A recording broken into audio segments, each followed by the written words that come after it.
Selamat berjumpa kembali dalam pembahasan kita yang menyangkut tentang tema-tema dalam dunia bisnis. Dan lebih khusus lagi, tema yang akan kita telaah selama beberapa menit ke depan adalah tema yang menyangkut tentang objek pajak penghasilan atau lebih familiar dengan istilah PPH. Pajak penghasilan ini merupakan pajak yang dibebankan atas suatu penghasilan yang diperoleh wajib pajak, baik yang berasal dari Indonesia maupun dari luar negeri.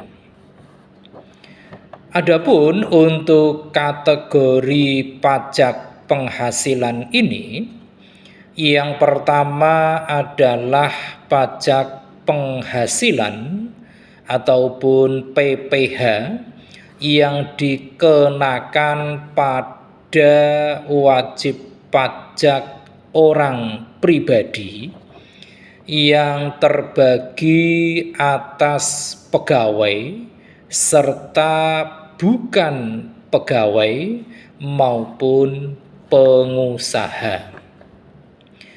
Kemudian yang kedua yaitu pajak penghasilan ataupun PPH yang dibebankan atas penghasilan wajib pajak badan atau perusahaan hingga objek yang dikenakan pajak penghasilan itu sendiri. Nah, sebagaimana yang kita sampaikan di awal tadi, kita akan berbicara secara lebih khusus tentang objek pajak penghasilan ini. Dan manakala kita berbicara tentang objek pajak penghasilan ini, maka objek pajak penghasilan ini terbagi menjadi beberapa kelompok. Yang pertama adalah penghasilan sebagai objek pajak. Untuk penghasilan sebagai objek pajak ini pun terbagi menjadi beberapa di antaranya. Yang pertama adalah penggantian ataupun imbalan. Berkenaan dengan pekerjaan atau jasa yang diterima atau diperoleh, termasuk di dalamnya adalah gaji, upah, tunjangan, honorarium, komisi, bonus, gratifikasi, uang industri atau imbalan dalam bentuk lainnya, kecuali ditentukan lain di dalam Undang-Undang Pajak Penghasilan. Kemudian yang kedua yaitu hadiah dari undian atau pekerjaan atau kegiatan dan penghargaan. Kemudian yang ketiga yaitu laba usaha. Yang keempat yaitu keuntungan karena penjualan atau karena pengalihan harta, termasuk di dalamnya adalah keuntungan karena pengalihan harta kepada perseroan, persekutuan, dan badan lainnya sebagai pengganti saham ataupun penyertaan modal. Kemudian berikutnya adalah keuntungan karena pengalihan harta kepada pemegang saham, sekutu, atau anggota yang diperoleh perseroan. Kemudian ada persekutuan dan badan lainnya. Berikutnya adalah keuntungan karena likuidasi, penggabungan, peleburan, pemekaran, pemecahan, pengambil alihan usaha, reorganisasi dengan nama dan dalam bentuk apapun.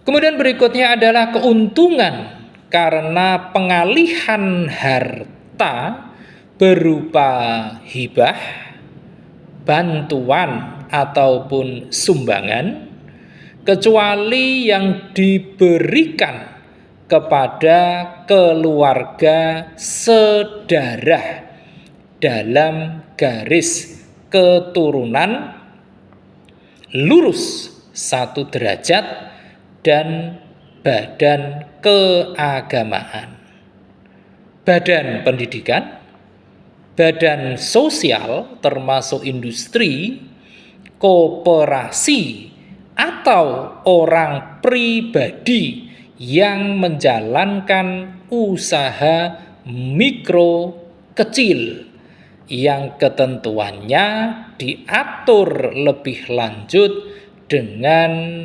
peraturan Menteri Keuangan sepanjang tidak ada hubungan dengan usaha, pekerjaan, kepemilikan, penguasaan di antara pihak-pihak yang bersangkutan.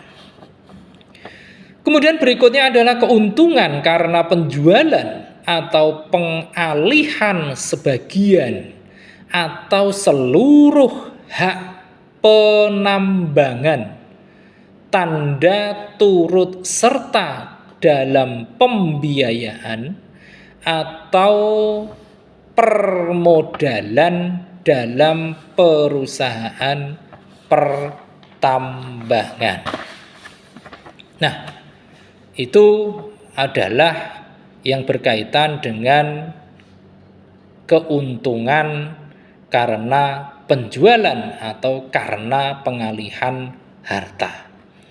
Nah, penghasilan sebagai objek pajak ini yang kelima, karena tadi baru yang keempat, yaitu penerimaan kembali pembayaran pajak yang telah dibebankan sebagai biaya dan pembayaran tambahan pengembalian pajak. Kemudian yang keenam adalah bunga termasuk premium, diskonto, dan imbalan karena jaminan pengembalian utang. Kemudian yang ketujuh adalah dividen dengan nama dan dalam bentuk apapun, termasuk dividen dari perusahaan asuransi kepada pemegang polis dan pembagian sisa hasil usaha koperasi. Kemudian yang kedelapan yaitu royalti ataupun imbalan atas penggunaan hak. Yang kesembilan yaitu sewa dan penghasilan lain sehubungan dengan penggunaan harta. Yang ke-10, penerimaan atau perolehan pembayaran berkala. Yang ke-11 yaitu keuntungan karena pembebasan utang kecuali sampai dengan jumlah tertentu yang ditetapkan dengan peraturan pemerintah. Yang ke-12 yaitu keuntungan atas selisih kurs mata uang asing. Yang ke-13 yaitu selisih lebih karena penilaian kembali aktiva. Yang ke-14 yaitu premi asuransi. Yang ke-15 yaitu iuran yang diterima atau diperoleh perkumpulan dari anggotanya yang terdiri dari wajib pajak yang menjalankan usaha ataupun pekerjaan bebas. Yang ke-16 yaitu tambahan kekayaan neto yang berasal dari penghasilan yang belum dikenakan pajak. Lantas yang ke-17 yaitu penghasilan dari usaha berbasis industri.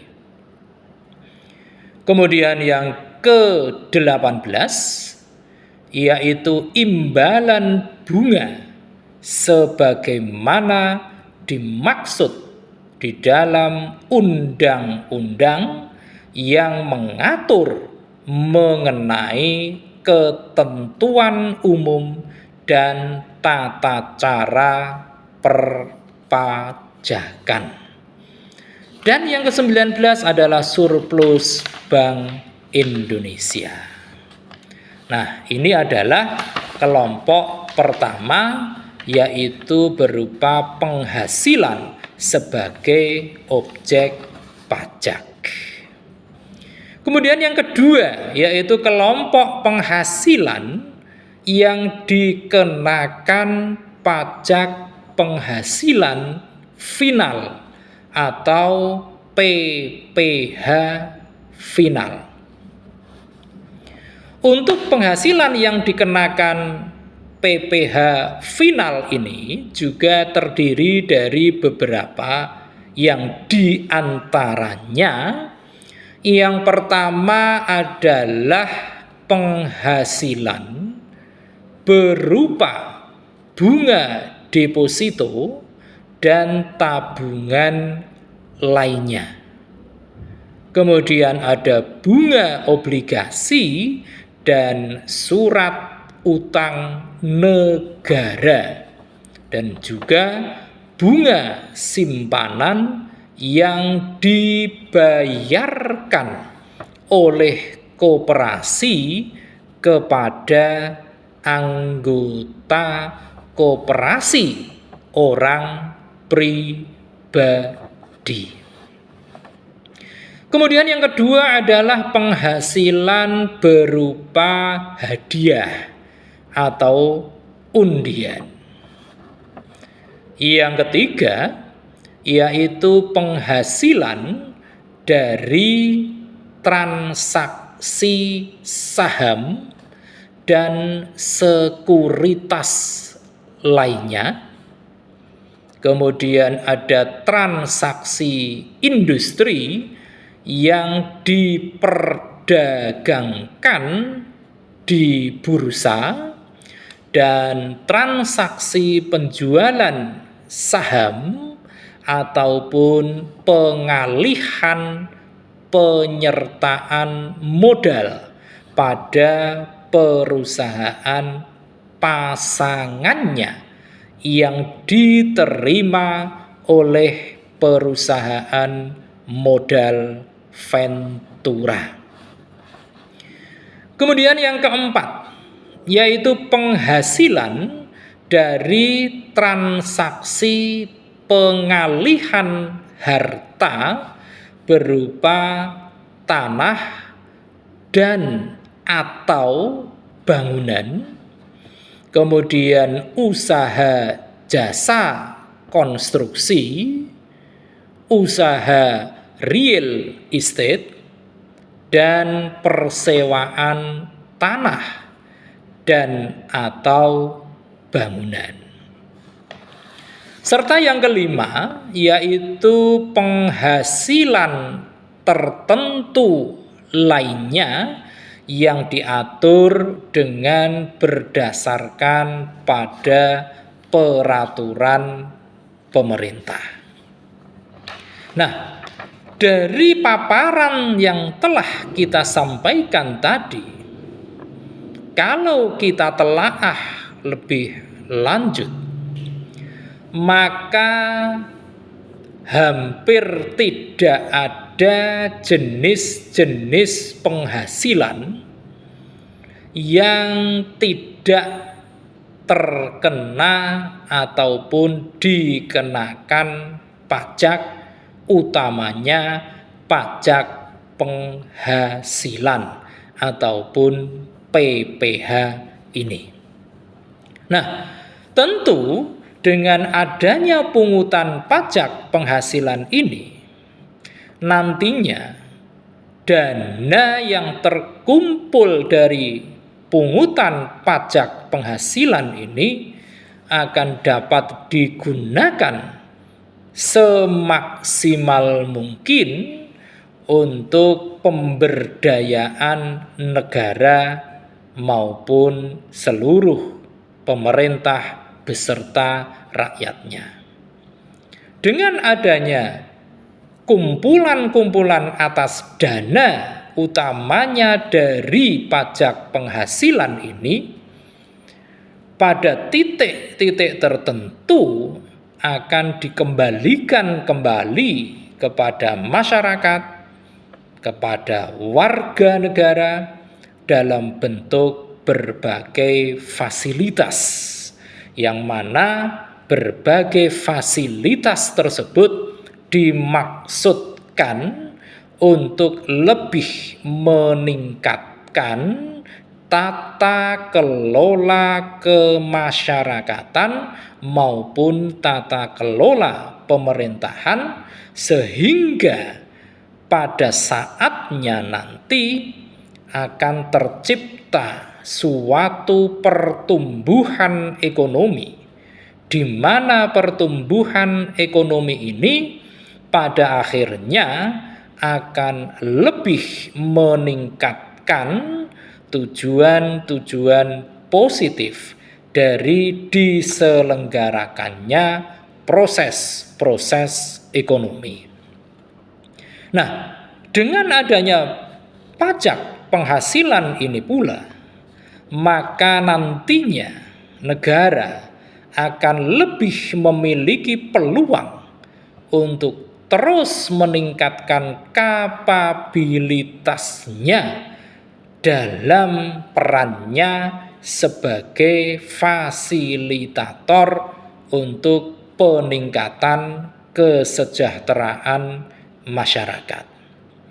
Oleh karenanya, dengan adanya berbagai jenis pungutan pajak, utamanya pajak penghasilan ini, hendaknya semua pihak, baik itu dari wajib pajak maupun pemungut pajak, untuk dapat memerankan perannya masing-masing secara lebih maksimal.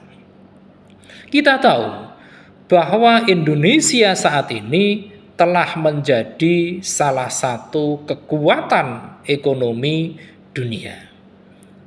Dengan sendirinya, tentu kesejahteraan masyarakat Indonesia akan lebih meningkat lagi, sehingga tata kelola perpajakan yang ada di Indonesia juga diharapkan akan semakin baik lagi. Yang mana kesemuanya adalah dalam rangka menuju cita-cita keberlangsungan, keeksisan atas kemakmuran seluruh masyarakat dan warga negara Indonesia. Demikian pembahasan singkat kita kali ini tentang objek pajak penghasilan. Mudah-mudahan ini akan membawa manfaat yang besar bagi kita semua, dan terima kasih atas perhatian Anda semua. Jangan lupa setelah menyaksikan tayangan ini, silakan klik di layar Anda untuk like, komen, share, dan tentu saja jangan lupa subscribe.